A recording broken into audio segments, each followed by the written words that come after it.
먼저 산업부에서 지원 중이신 돌봄 로봇 개발 사업에 대해서 한국산업기술평가관리원의 기계로봇 팀장이신 이주섭 팀장님께서 발표해 주시도록 하겠습니다.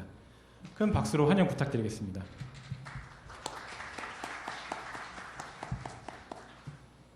예, 안녕하십니까. 방금 소개받은 한국산업기술평가관리원 이준석이라고 합니다. 오늘 더운 날씨인데도 이렇게 많이 참석해 주셔서 감사드립니다. 저는 오늘 산업부에서 돌봄 로봇 관련해가지고 지원하고 있는 사업에 대해서 간략하게 말씀드리도록 하겠습니다. 노인과 장애 인구가 늘어나고 있고요. 또 간호나 간병 인력의 어떤 어려움들이 가중되고 있습니다. 이런 문제점들을 해결하기 위해서는 어떤 로봇을 활용하는 돌봄 로봇 개발이 필요하고 이를 통한 로봇 시장 창출이 필요한 상황입니다. 산업부에서 지원하고 있는 R&D 사업은 기업을 중심으로 해서 사업화를 할 수 있는 그런 지원을 하고 있습니다. 올해는 특히 여기 나와 있는 것처럼 이승, 배설, 욕창, 식사보조 이 4개 로봇의 개발에 대해서 지원을 하고 있습니다. 우리나라 같은 경우에도 로봇에 대한 어떤 수요는 그리고 생산은 굉장히 빠른 속도로 증가하고 있고요. 마찬가지로 돌봄 로봇에 대한 수요 또한 빠른 속도로 증가하고 있는 상황입니다. 우리나라 같은 경우에는 그동안에 원천 기술 중심의 기술 개발이 많이 이루어져 왔습니다. 그 원천 기술 중심으로 이루어지다 보니 아직 상용화 부분에 대해서는 많은 발전을 이루지 못했는데 이번 돌봄 로봇 기술 개발 사업을 통해서는 복지부와 협력을 해서 상용화에 큰 진전이 있을 걸로 예상하고 있습니다. 이번 사업을 통해서 앞에서 말씀드린 것처럼 산업부에서는 이승 보조 로봇, 식사 보조 로봇, 배설 보조 로봇, 그리고 욕창 예방을 할 수 있는 이런 로봇을 개발할 거고요. 이와 관련해서 복지부에서는 로봇들의 어떤 중개 연구를 수행할 겁니다. 국장님 말씀하신 것처럼 2023년까지는 돌봄 로봇을 5,000대까지 보급할 수 있도록 양 부처에서 노력할 예정입니다. 그리고 이런 그 돌봄뿐만 아니라 다른 수술 로봇이나 재활 웨어러블 쪽으로도 복지부와 협력을 해서 다양한 로봇들이 개발돼서 복지부 돌봄이 필요한 돌봄 수요자들에게 조금이라도 도움이 될 수 있는 그런 식의 방향으로 연구를 하도록 하겠습니다. 마지막으로 한마디만 더 말씀드리면은 돌봄이라는 것은 누군가의 문제가 아닌 우리 모두의 문제라고 했습니다. 여기 계신 모든 분들이 조금만 더 관심을 가진다면 돌봄이 필요한 여러분들한테 큰 도움이 되지 않을까 생각합니다. 예, 이상 발표를 마치겠습니다. 네, 다음은 복지부에서 지원 중이신 돌봄 로봇 중개 사업에 대해서 국립재활원 재활보조기술연구과의 송원경 과장님께서 발표해 주시도록 하겠습니다. 예, 국립재활원 송원경입니다. 돌봄 로봇 중개 연구 및 서비스 모델 개발 사업 전반적인 사항에 대해서 말씀드리겠습니다. 다음. 저희가 잘 아시다시피 생산 가능 인구 대비해서 노인 인구가 급격하게 비율이 바뀌고 있습니다. 아마 한 20년 정도 후에는 케어기빙을 할 사람이 없을 정도로 굉장히 열악한 상황이 되지 않을까 예상됩니다. 다음.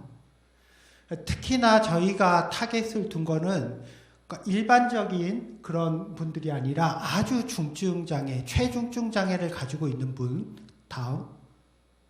그 다음 거동불편 노인들 중에서도 대부분의 시간을 침대에서 보내는 분들, 지금 현재 기준으로 기존에는 거동불편 노인, 최중증 장애인이 주인공이었다면 주인공이 한 분 더 있습니다.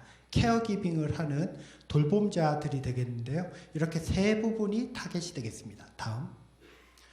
특히나 돌봄을 받는 사람 같은 경우 지금 54만 명, 91만 명 이렇게 추정을 할 수 있는데 돌봄을 주는 사람이 그냥 단순히 요양보호사로서 일할 수 있는 분은 일하고 있는 분은 한 36만 명 되는데 가족까지를 포함하면 그 10배인 아마 360만 명 또 그 이상이 될 수 있습니다. 그래서 저희 사업 소개 짧게 말씀드리겠습니다. 다음. 돌봄이라는 것은 누군가에게 적절한 도움을 제공하는데 여기서 신체적 수고 또는 정신적 수고 함께 고려하는 것이 되겠고요. 돌봄 기술 또는 로봇이라는 것은 종래의 기기로는 해결하기 어려운 문제들을 해결하겠다. 그 다음에 스마트 돌봄이라는 것은 결국 맞춤화된 서비스를 하겠다라는 것이 핵심 사항이 되겠습니다. 다음. 일본 같은 경우에 2013년부터 시작해가지고 로봇 개호기기 사업이라고 해서 시작을 했었었고 지금 작년에 원래는 끝났어야 되는데 추가로 해가지고 지금 5개 빨간색 네모친 5개의 서비스를 더 추가로 해서 더 열심히 하겠다 이렇게 해서 진행하고 있는데 여기서는 중요한 사항은 없는 분야의 사업을 새롭게 만들겠다라는 관점에서 접근하고 있습니다. 다음. 저희도 아마 돌봄 로봇이라는 것은 그간에 여러 가지 경험을 했던 치료재활 분야라든지 일상생활 보조 분야 외에도 아마 돌봄이라는 분야에 새로운 서비스들을 만들 수 있겠다. 특히나 시설도 또 병원도 또 집도 새로운 돌봄 로봇의 아마 적용처가 되지 않을까 싶습니다. 네, 다음은 산업부에서 지원 중이신 로봇 보급 사업에 대해서 한국로봇산업진흥원 로봇보급사업 팀장님이신 김준 팀장님께서 발표해 주시도록 하겠습니다. 네, 안녕하십니까. 방금 소개받은 한국로봇산업진흥원 김준 팀장입니다. 저희는 산업통상자원부의 출연 사업으로 한국로봇산업진흥원이 작년 말부터 시행하고 있는 로봇 활용 사회적 약자 편익 지원 사업에 대해서 소개해드리도록 하겠습니다. 다음. 저희 사업의 목적은 고령자, 장애인 등 사회적 약자를 대상으로 돌봄 로봇을 보급함으로써 이분들의 삶의 질을 높이고 이제 앞서 과장님께서도 말씀하셨던 돌봄 인력의 노동이라든지 심리 부담을 경감하는 등의 로봇을 활용한 복지 증진이 사업의 목적이라고 할 수 있겠습니다. 이러한 삶의 질 향상을 위한 돌봄 로봇 개발 보급을 통해 돌봄 로봇 기업의 경쟁력 제고 및 활성화 방안 마련을 위해서 저희 로봇산업진흥원이 복지적인 성격의 로봇 기업 지원 사업들을 작년 말부터 시행하게 됐습니다. 지금 앞서 상기평에서 이제 말씀해주신 개발 사업들하고 이제 재활원의 이제 중개 연구 사업 등등으로 이제 로봇 제품이 완성이 되면은 그 로봇 제품이 안전성과 신뢰성을 담보로 해가지고 저희가 지자체와 연계해서 이제 일선 사회적 약자들을 하고 돌봄 로봇에게 돌봄 인력들에게 도움이 될 수 있는 로봇을 보급하는 체계로 이제 시행이 되게 됩니다. 관련해서 저희가 지금 현재 지원 대상으로 하고 있는 것은 신체적, 사회적 특징 등의 측면에서 어려움을 겪고 있는 고령자와 장애인만을 대상으로 사업을 하고 있고요. 지원 방식은 지자체 공모를 통해서 지금 시행을 하고 있고요. 국비와 지방비를 현재 기준으로 5대5 매칭을 현금 매칭을 하고 있습니다. 그래서 지금 컨소시엄 형태는 수요를 하고 있는 그 지방비를 매칭하는 지자체하고 관련된 기관들, 수요처로 활용될 수 있는 관련된 기관이라든지 개인, 그리고 로봇을 공급할 기업, 이 3자는 기본적으로 들어오는 컨소시엄으로 구성이 되고요. 지원 조건 같은 경우에는 18년도 시범 사업에서는 국비 6에 지방비 4로 하다가 올해년도에는 지금 국비 지방비 1대1 매칭으로 진행이 되고 있고, 올해까지의 시범 사업 추이라든지 이런 것들 좀 봐가지고 매칭 비율들은 좀 미세적으로 조정을 할 예정입니다.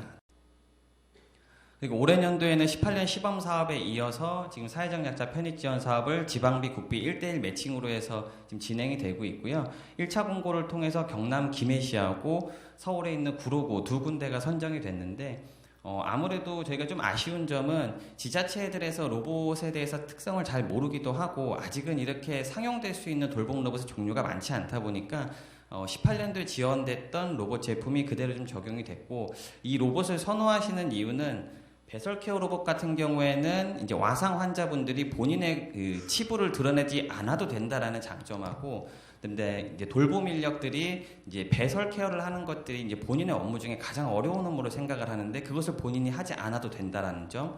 그리고 복지관 같은 경우에는 주 52시간 때문에 야간에 돌봄 인력을 많이 이제 두실 수가 없는데 야간에 배설 케어를 로봇이 대신해 준다는 점에서 조금 많은 호응이 있었던 것 같고요. 올해년도 첫 공고에서는 이 두 제품이 2개 지자체에서 선정이 됐고 지금 6월 달까지로 해가지고 2차 공고가 지금 마무리가 됐고요. 한 개 컨소시엄이 추가적으로 들어온 상태고 선정평가 진행 중에 있습니다.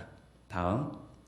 네, 이상으로 지금 사업에 대한 설명을 마치겠고요. 지금 앞서 말씀해 주셨던 그 돌봄 로봇 신기술 개발 사업하고 돌봄 로봇 중개연구 사업으로 개발된 로봇 제품들이 이제 완성도 갖춰져 있게 나오면은 저희 이제 진흥원에서 시행하고 있는 사회적 약자 편익 지원 사업으로 해서 총 5,000대가 충분히 보급될 수 있도록 산자부와 함께 협력해 가지고 진행하도록 하겠습니다. 이상 발표 마치겠습니다. 감사합니다.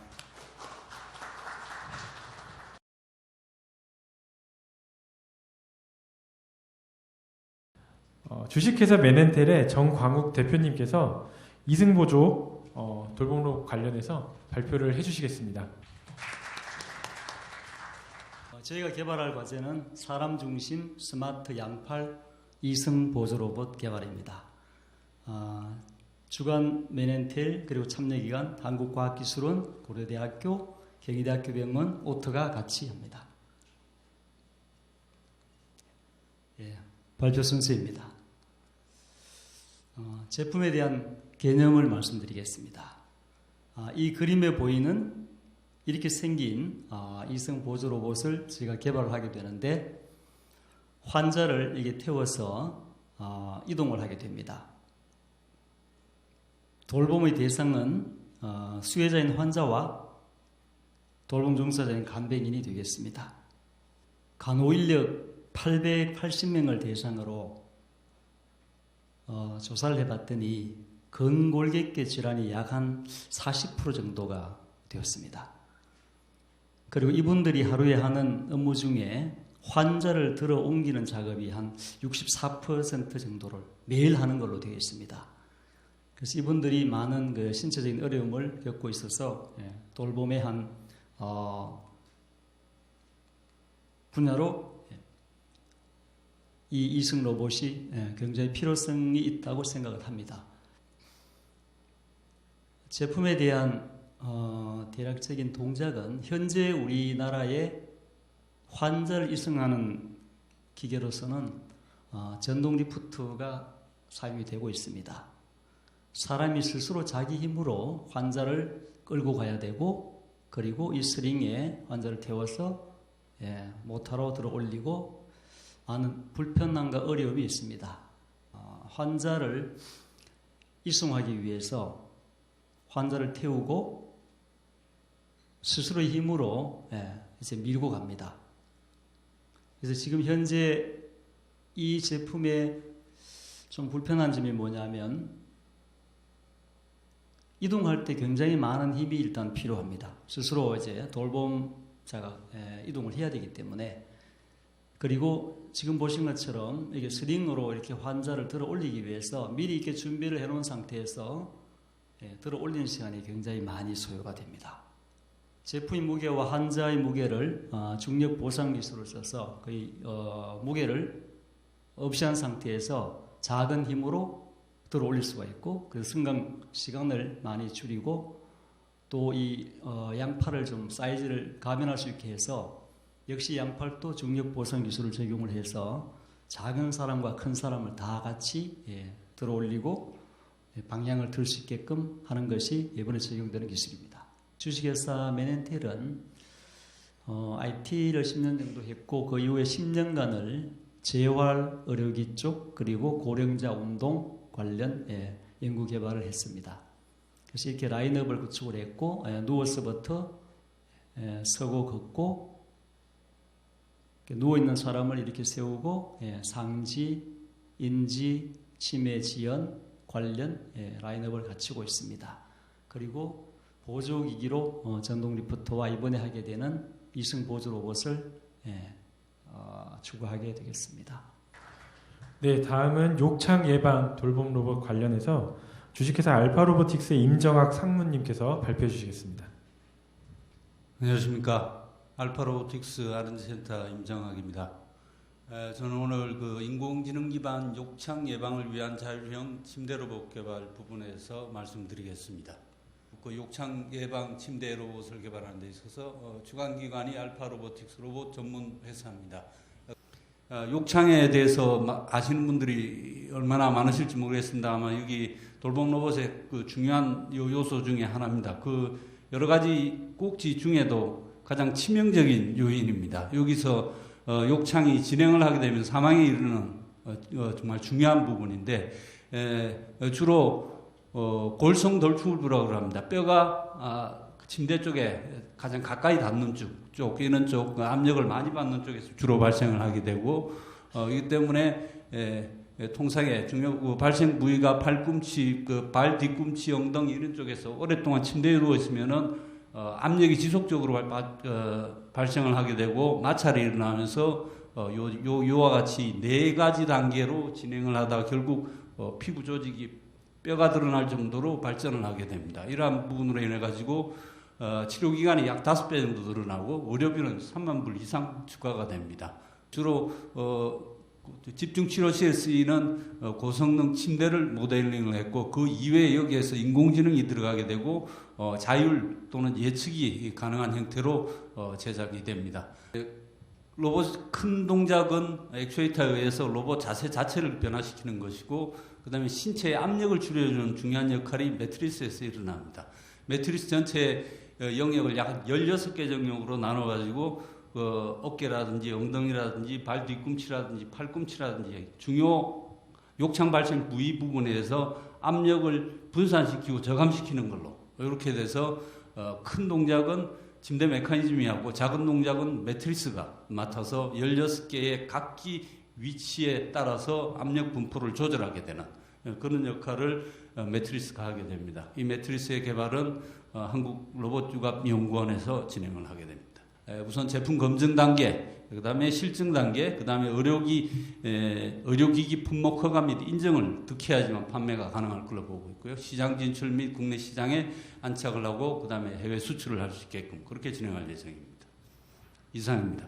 네, 발표 감사합니다. 다음은 배설보조 분야 관련해서 주식회사 큐라코의 이훈상 대표님께서 발표해 주시겠습니다. 안녕하십니까. 주식회사 큐라코 연구소장 이호상입니다. 스마트 배설 케어 돌봄 로봇에 대해서 말씀드리겠습니다. 배설 돌봄 로봇이라는 것이 굉장히 생소한 분야이기 때문에 저희가 지금부터 이번 과제에서 뭐를 개발한다기보다는 배설 돌봄 로봇이 무엇인가에 대해서 설명드리고 싶습니다. 이번 과제에서 주관기관은 주식회사 큐라코고요. 참여기관은 한국생산기술연구원입니다. 지속가능한 초고령 사회를 위해서 가장 중요한 것이 간병입니다. 그래서 이런 간병 인력 부족 문제와 간병의 질 향상은 지속가능한 초고령 사회를 위한 가장 핵심 문제라고 생각을 하고 있고요. 주식회사 큐라코는 배설 돌봄 로봇을 통해서 고령자의 인간 존엄을 실현하고 간병인의 간병 부담을 통해서 간병 인력 부족 문제를 완화하고 간병의 질을 향상하고자 합니다.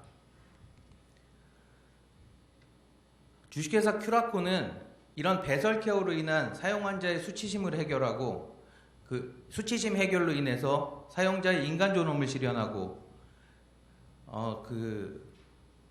간병 부담을 경감시켜서 간병인 부족 문제를 해소하고 간병의 질을 향상시키고자 배설 돌봄 로봇을 만들게 되었습니다.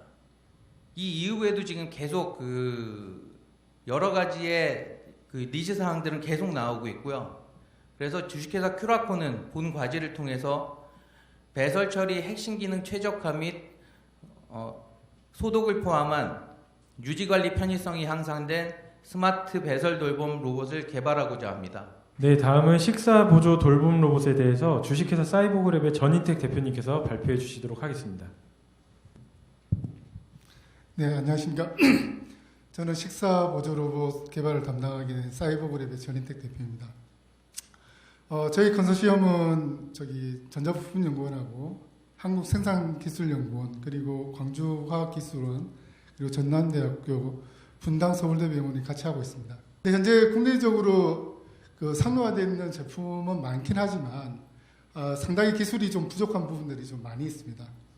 그래서 이런 기존에 나와 있는 제품들을 보시면은 상당히 제한된 사용자 인터페이스를 가지고 있거나 아니면 낮은 수준의 서비스를 제공을 하고 있기 때문에 실제 이제 개발자는 상당히 우리는 이 정도면 충분하다고 이제 인식을 하고 있고요. 그다음 사용자는 이걸로는 부족하다라고 지금 생각을 하고 있습니다. 그런 기술 격차가 상당히 크다는 것이고요. 그래서 저희가 지금 개발하려고 하는 식사보조 로봇은 크게 이제 그 로봇 식사를 할 수 있는 그 하드웨어 로봇 팔이 있고요. 그 다음에 한국 한국 음식에 맞도록 이제 스푼하고 젓가락이 있는 식사 보조 도구, 그리고 이동 중에 음식물을 이제 떨어뜨리지 말게 하기 위해서 최적의 식사 동작을 이제 개발하는 것들이 있고요. 그리고 환자의 의지를 이제 감안해서 환자의 이제 의지를 이제 캐치하는 것들은 생산기술연구원에서 지금 담당을 할 예정이 있고요. 그리고 이제 여기 이렇게 개발되어 있는 것들을 이제 실제 현장에 실시할 거는 분당서울대병원에서 지금 진행을 할 예정이 있습니다. 그래서 저희가 지금 하려고 하는 최종의 목표는 이렇게 이제 사람이 식사 보조를 하는 것들을 우리가 같이 장애인과 비장애인이 같이 즐겁게 식사할 수 있는 이런 목표를 달성하기 위해서 개발을 할 예정입니다. 네, 이상 마치도록 하겠습니다.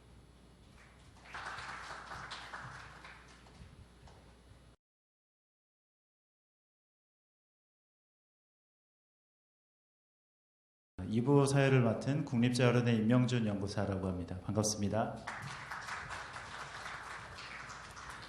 그래서 먼저 세션 3 복지부의 돌봄 로봇 중개 연구 및 서비스 모델 개발 사업에 대한 발표가 있겠습니다. 예, 국립자연 송원경입니다.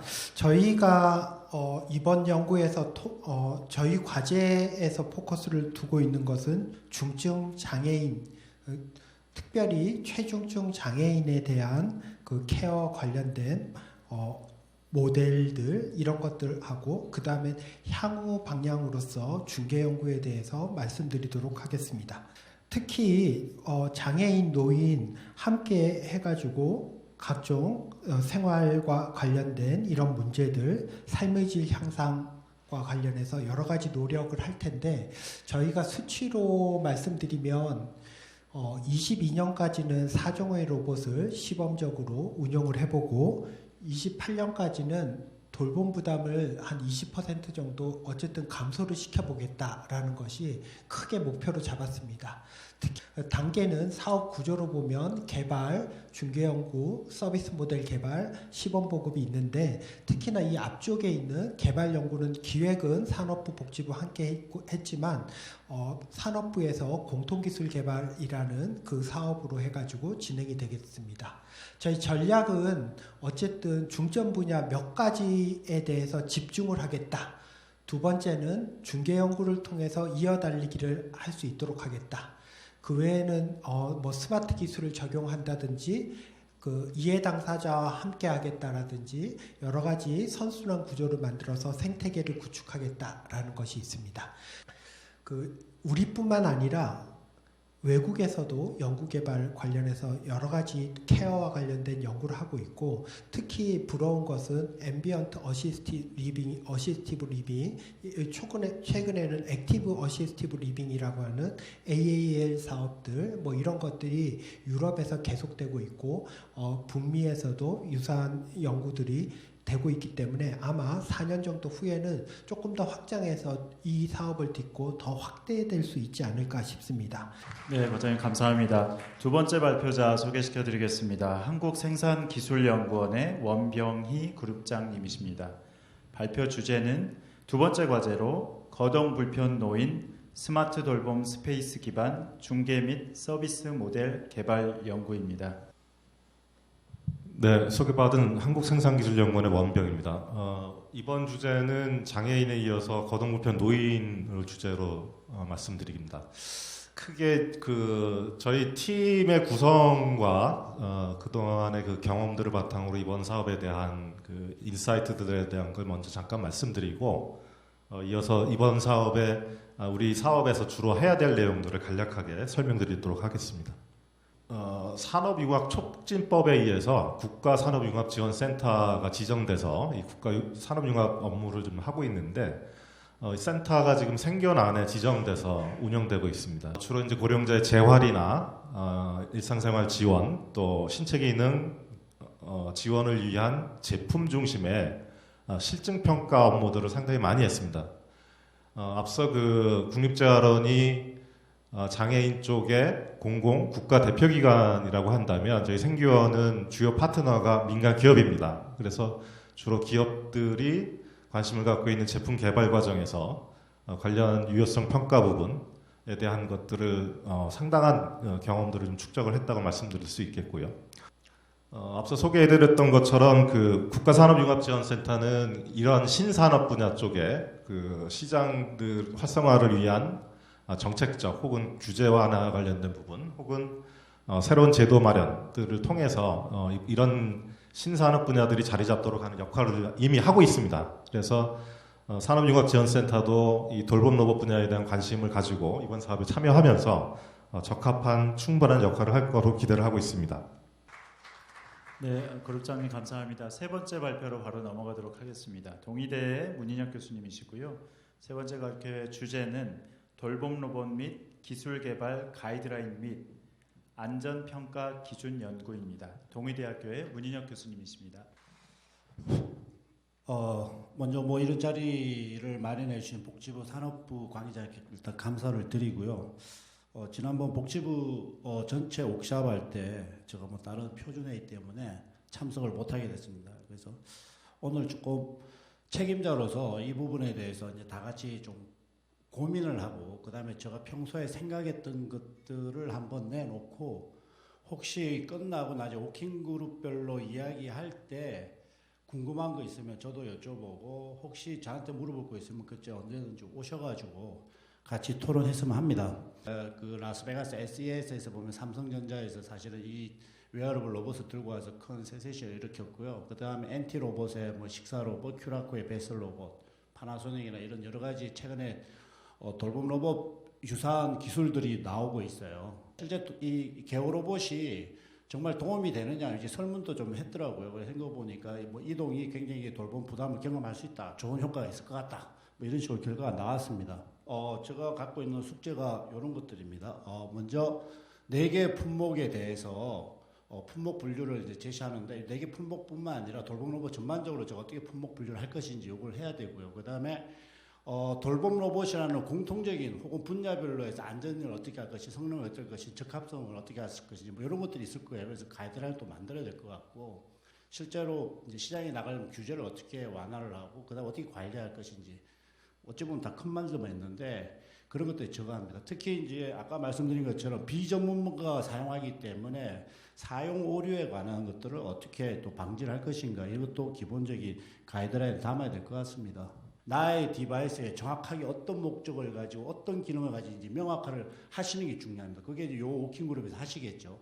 그러면 그거를 우리한테 던져주시면 우리가 안전 요건을 전부 다 가이드라인 만들 것입니다. 그래서 이거를 금년 적어도 11월 전에 끝내지 않으면 다음 R&D 하는 것을 또 뺑글뺑글 돌다 보면 3년 금방 가잖아요. 그러니까 제가 봐서 3년 과제 실컷하고 말 것 같은 생각이 들어서 저도 굉장히 고민됩니다. 저도 사실은 과제 무지하게 많이 해봤는데 제대로 제품 만든 적이 없어서 굉장히 저도 후회를 많이 하는데 아무튼 이번 좋은 과제를 도출해 주신 복지부하고 산업부의 그 의견을 들어보면 사실 이번에 좀 제대로 한번 해야겠다. 그래서 아무래도 타임라인을 우리 전체적으로 협의를 해서 조금 바꿔야 되겠다 이런 생각이 듭니다. 감사합니다. 네, 교수님 감사합니다. 복지부의 마지막 발표입니다. 대구 테크노파크에서 발표를 해주시겠는데요.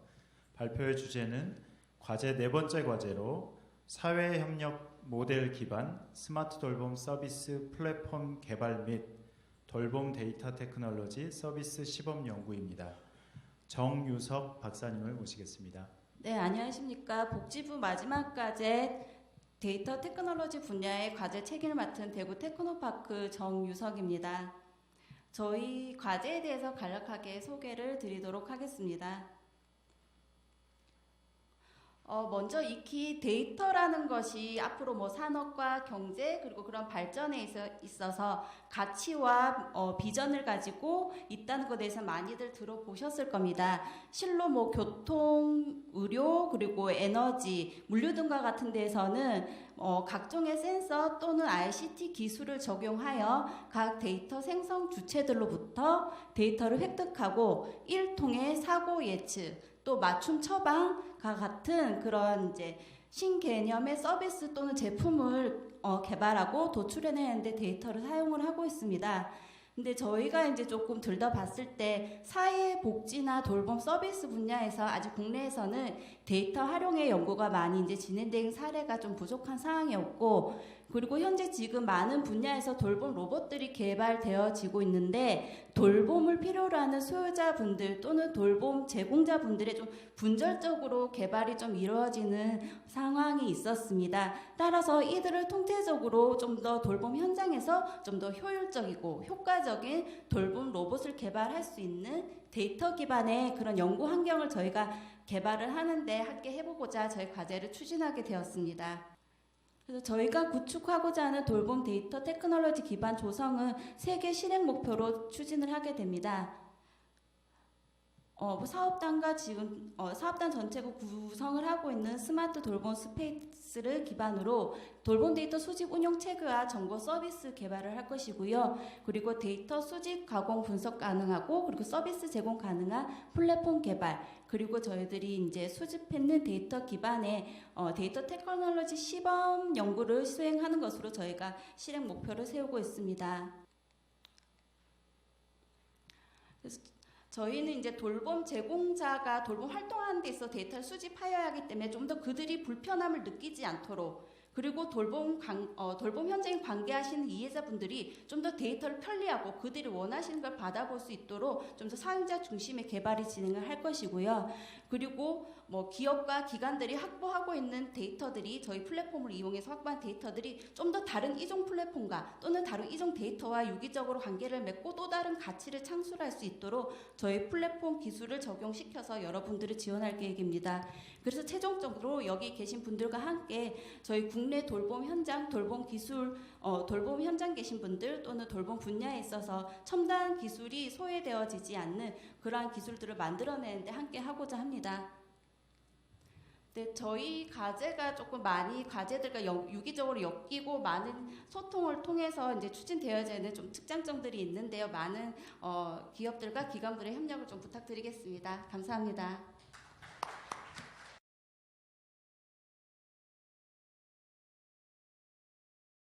주요 논의 사항은 일단 첫 번째는 돌봄 현장의 목소리를 좀 들으시는 거고, 두 번째는 각 돌봄 로봇 특성에 따라서 연구 개발 방안이 뭐가 있을까를 의견을 타협하고 같이 도출을 해보셔도 좋을 것 같습니다. 세 번째는 돌봄 로봇 워킹그룹의 운영 방안에 대해서 이거를 어떻게 모으면 좋을지를 같이 얘기를 해보시면 좋을 것 같습니다. 해당이 되는데 세 번째 평적인 그런 의견들이 있을 것 같고요. 선생님들께서 주로 나오신 얘기들이 제품 없는데 제품이 있을 거라 생각하고 이제 안전이나 제품 개발 가이드라인을 만들어야 되는 거죠. 그 양식에 맞춰서 사양이라든가 사용 목적 이런 거 정리해드립니다. 저녁에 이제 그걸 병행하고 있어서 가족에게 굉장히 큰 정신적인 고통을 받아가기 때문에 그래서 이제 이걸 지금 구입할 수 있게 하는 걸 저는 생각합니다. 근데 여기 기업 쪽으로 가면 맨 마지막에 어느 정도 선까지 공유를 해야 되는지, 적어도 개인정보화를 어떻게 해야 되는지가 중요하다고 생각을 하셨었고, 이제 약간 좀 도돌이표 같이 지금 똑같은 상황이 되었고 경증의 장애인분들만 있었었고 중증분들은 전혀 쓸 수가 없었어요. 이동까지 되면 양쪽에 모형과 척추에 있는데 대변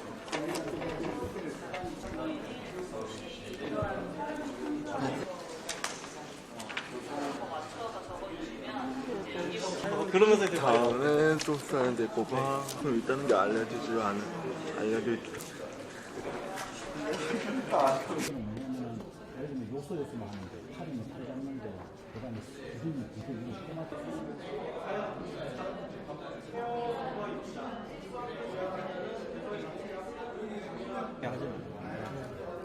사람이 이렇게 이런 식으로 이렇게 깊은 소파에 앉는다고 생각을 하고 허리가 이렇게 컸잖아요.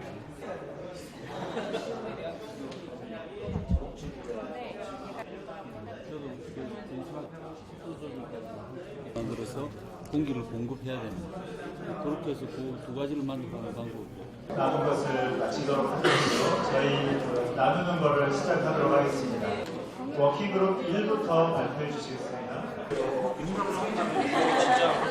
이제 사용자와 또 개발자 등등의 그 다양한 그룹들에서 현장 어떤 수요를 가지고 있는지를 먼저 좀 모아봤었고요.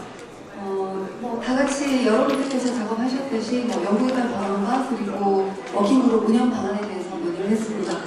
다양한 이제 기능들, 이런저런 기능들이 필요하다라는 것이 있었는데 배설 기기와 관련해서는 여행용이 필요하다거나 또는 좌상용이 필요하다거나 이런 식의 사용자의 신체적인 특성을 고려한 그런 연구개발이 필요하다라는 거니까 사실 일본의 그 사용자의 니즈를 이야기를 하는 부분에서 좀 이어져서 이번에 연구개발 쪽에서도 좀 이야기가 됐었습니다. 준비되셨나요? 일단 돌봄 현장의 목소리, 현장 개선 방안에 대해서는 원래 저희가 제안을 했던 식사보조 로봇에 대해서 사업 계획서상에 나와 있는 RFP라든지 거기에 대해서 저희가 일단 제안했던 내용들에 대해서 간단하게 좀 설명을 드렸고요. 일단은 기업의 입장에서는 아무래도 보급까지 확산해서 진행되는 것, 그 전 과정이 서비스 모델일 것이다 라는 말씀을 해주셨고요. 또 하나는 어떤 소비자가 이런 돌봄 로봇을 받기까지에 대한 어떤 공적 규제 연계를 통해서 받고 그다음에 사후관리 받고 이런 부분들을 서비스 모델이라고 말씀해 주신 부분도 있고요. 데이터 테크놀로지 기술, 데이터 테크놀로지랑 돌봄 로봇 장치와 이제 연계를 했을 때 어떤 어려움들이 있는지에 대해서 좀 얘기를 해봤었는데요. 일단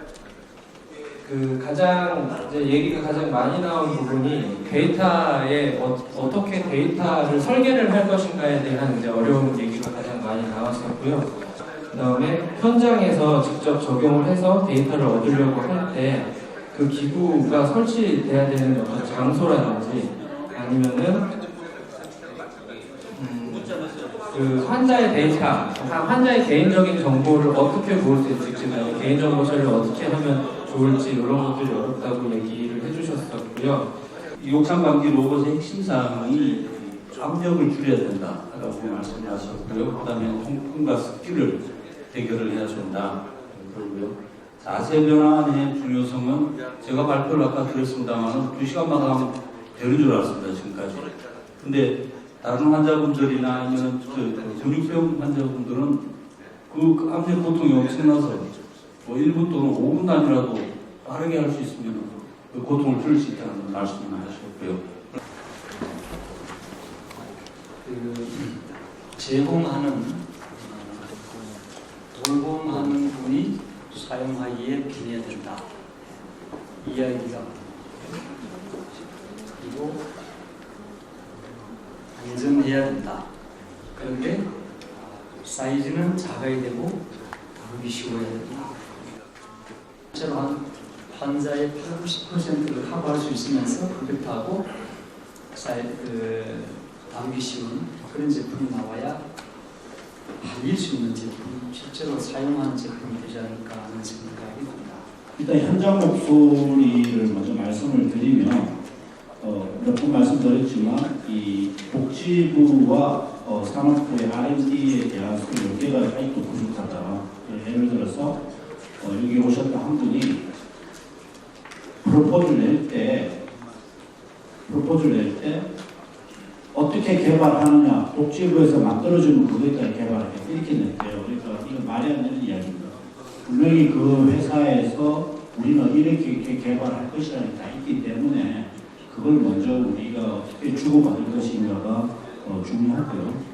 연구개발 방향으로 첫 번째로 하는 것은 뭐냐면 역시 이제 복지부 팀이나 산업부 팀이 서로 커뮤니케이션이 유기적으로 돼야 되니 일단 먼저 6월 21일 이번 주 금요일까지입니다. 저희가 각 책임자들한테 표준화된 폼을 보내드릴 거예요. 그래서 그 안에다가 주 사용지만, 그 다음에 환경, 주 사용자, 그 다음에 성능, 그다음에 어떤 것들이 사용할 때 주의할 점 이런 것들을 디테일하게 적어주시면 거기에 맞게끔 저희 팀들이 가서 오실 필요 없어요. 저희 팀들이 언제 날짜 우리가 미팅을 한다 이렇게 알려만 주시면 그걸 여기 우리 연구들이 이제 알려만 주시면 여기 있는 재활과학연구소, KT에 그다음에 저 이렇게 해서 이제 많은 연구원들이 가서 직접 찾아갈 겁니다. 찾아가서 말씀드릴 겁니다. 마지막으로 그 산업부랑 복지부 쪽에 담당하시는 분께서 마지막 말씀을 해주시고 오늘 행사를 마무리하도록 하겠습니다. 산업부 한국산업기술평가관련 기계로봇팀의 이준석 팀장님께서 먼저 마무리 말씀을 해주시겠습니다. 오늘 행사를 주관한 입장에서는 굉장히 감사하다는 말씀드리고요. 아까 어떤 분이 그런 말씀하셨습니다. 이 돌봄로봇 분야가 다른 분야하고 다르게 개발자와 사용자가 많은 차이가 난다. 그렇기 때문에 사용자의 수요에 맞는 R&D가 잘 안 되지 않느냐라는 얘기를 하더라고요. 그 말에 굉장히 공감을 하게 되고요. 오늘 이런 워킹그룹 논의를 통해서 어떤 수요자들의 의견이 R&D에 적극적으로 반영될 수 있도록 그렇게 되었으면 좋겠습니다. 앞으로도 이런 그 분야별 워킹그룹 회의는 저희가 제안을 하고 해서 주기적으로 가질 수 있도록 그렇게 하겠습니다. 그 돌봄 로봇이 반드시 사용자들에게 보급이 돼서 또 사용자들이 그로 인해 가지고 조금이나마 편리하다, 좀 나아졌다라는 말을 들을 수 있도록 저희뿐만 아니라 여기 R&D에 참여하시는 모든 분들이 잘 해주시기를 부탁드리고 또 잘 해주시리라고 믿습니다. 오늘 늦은 시간까지 여기 참석해 주셔서 감사드립니다. 네, 고맙습니다. 네, 감사합니다. 마지막으로 보건복지부 국민재활원의 송원경 과장님께서 마무리 말씀해 주시겠습니다. 앞으로 아마 소비자가 주도하는 시대에서 이 돌봄 로봇이 살아나갈 길은 아마 3년, 4년 후에 소비자 입장에서 그분들이 선택을 할 수 있게 하는 그런 기술들, 서비스들 만드는 게 중요할 것 같습니다. 아마 지금 워킹그룹 하실 때는 아마 지금이 제일 좋으실 거고 아마 점점 해가면서 보면 여러 가지 의견들이 나오면서 우선순위를 매겨야 될 수도 있고 어쩌면 상충되는 조건에서 취사 선택을 해야 될 수도 있을 것 같습니다. 하지만 우리가 가야 될 방향은 어렵지만 체계적으로 가자, 서로를 이해하자 이런 것들이 중요할 것 같고 정보 공유와 관련해서는 여러분들이 얘기하셨듯이 필요한 정보들은 적절한 시기에 공유할 수 있는 방향들 그 다음에 소통과 관련해서는 오프라인, 온라인을 병행하는 거 이런 것들을 같이 해봤으면 좋겠고요. 아까 문인영 교수님께서 강조하셨지만 아마 가이드라인이라든지 그 틀이라든지 이런 초안들이 가급적이면 올해 안에 나올 수 있다면 더 효과적일 것 같습니다. 잘 부탁드리도록 하겠습니다. 감사합니다. 네, 이것으로 오늘 돌봄 로봇 네트워크 포럼을 모두 마치도록 하겠습니다. 수고 많으셨습니다. 감사합니다.